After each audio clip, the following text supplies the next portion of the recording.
మాజీ మంత్రి జీవన్ రెడ్డి కాంగ్రెస్ ను వీడటం దాదాపు ఖాయమైంది. ఆయన బీఆర్ఎస్ పార్టీలో చేరుతున్నట్లుగా జోరుగా ప్రచారం జరుగుతోంది. గులాబీ పార్టీ సెక్రటరీ జనరల్ పదవిని అప్పగిస్తున్నట్లుగా సమాచారం. కాంగ్రెస్ పార్టీని డిఫెన్స్ లో పడేసేందుకు బీఆర్ఎస్ పక్కా ప్లాన్ తో జీవన్ రెడ్డిని పార్టీలో చేర్చుకుంటున్నట్లుగా ప్రచారం ఊపందుకుంది. కొంతకాలంగా జీవన్ రెడ్డి అసంతృప్తితో ఉన్నారు. పార్టీలో తనకు ప్రయారిటీ ఇవ్వటం లేదని బహిరంగంగానే చెప్తున్నారు ఆయన.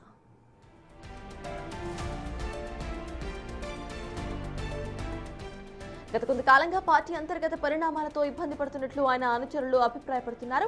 ఇక జగిత్యాల మున్సిపల్ ఎన్నికల సమయంలో టికెట్ల కేటాయింపు నుంచి చైర్పర్సన్ పదవి వరకు అన్ని నిర్ణయాల్లో కూడా సంజయ్ కుమార్ వర్గానికి పెద్ద పీట వేశారని, క్రమంగా జీవన్ రెడ్డి ప్రాధాన్యత తగ్గుతూ వచ్చిందని అనుచరులు ఆవేదన వ్యక్తం చేస్తున్నారు.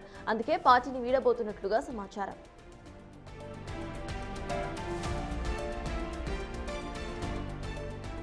ఇప్పటికే బీఆర్ఎస్ సంప్రదింపులు జరిపినట్లు తెలుస్తోంది. 26న కేసీఆర్ సమక్షంలో గులాబీ కండువా కప్పుకోబోతున్నారని విస్తృత ప్రచారం సైతం జరుగుతుంది.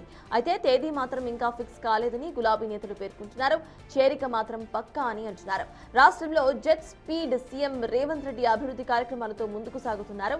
2023 తర్వాత రాష్ట్రంలో ఏ ఎన్నికలు వచ్చినా సరే ఇటు కాంగ్రెస్ పార్టీ విజయం సాధించబోతోంది అని అంటున్నారు.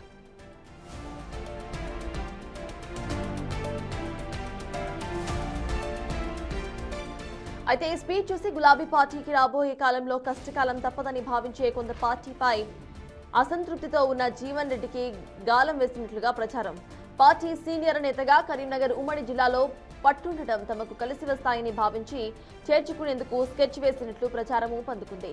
జీవన్ రెడ్డి బీఆర్ఎస్ లో చేరితే కాంగ్రెస్ పార్టీపై అసంతృప్తి పెరుగుతుందని, సీనియర్ నేతలంతా పరిపాలన సరిగ్గా లేకపోవడంతోనే పార్టీని వీడే పరిస్థితులు వచ్చాయనే ఇండికేషన్ సైతం క్యాడర్లోకి తీసుకువెళ్లాలని భావిస్తున్నట్లు సమాచారం.